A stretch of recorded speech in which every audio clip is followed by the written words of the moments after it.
उनके लिए दुआ करें।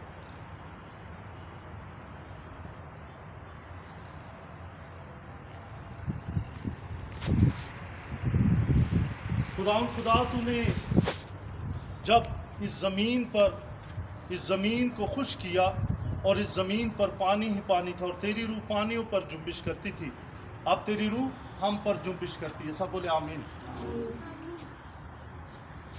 ऐ मसीह हमारे खुदावंद, तूने 3 दिन तक कब्र में रहकर तूने उन सब की कब्रों को मुकद्दस ठहराया। सब बोले आमीन।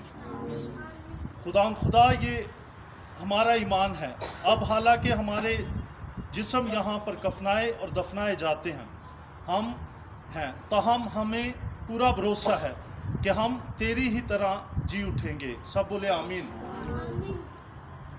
उन मुकद्दसीन की आज जिनकी ईद है, जिनके नाम हम नहीं जानते, खुदा उन मुकद्दसीन की ईद के मौका पर हम जानते हैं कि उन्होंने अपने ईमान का इज़हार मजबूती के साथ किया। अपने रहम करम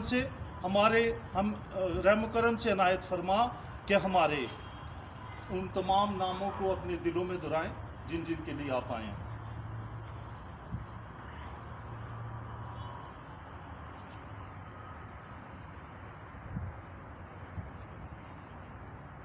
ये तमाम महरूमीन इस कब्र में और इन कब्रों में आराम से रहें उस दिन तक जब तू उन्हें ज़िंदा करे। जब तू बादलों की सवारी पर आए तो ये तमाम हवा में उड़कर तेरा इस्तकबाल करें। उसी मसीह हमारे खुदावंद के वसीला से। सलाम मरियम और फजल, खुदावंद तेरे साथ है, तो औरतों में मुबारक है तेरे पेट का फल यीशु।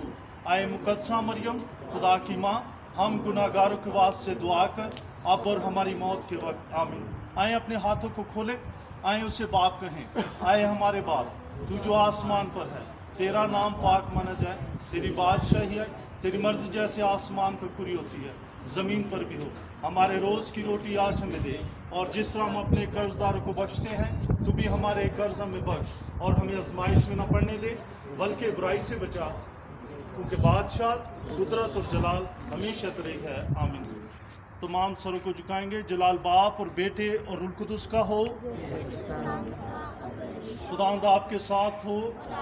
तमाम मरूम ईमानदारों की रूहें, ख़ास करके हमारे घरानों की रूहें खुदा की रहमत से आराम में रहें। तमाम मरूम ईमानदारों की रूहें खुदा की रहमत से आराम में रहें। खुदा बाप, खुदा बेटे, खुदा रूह कुदस के नाम से आमीन।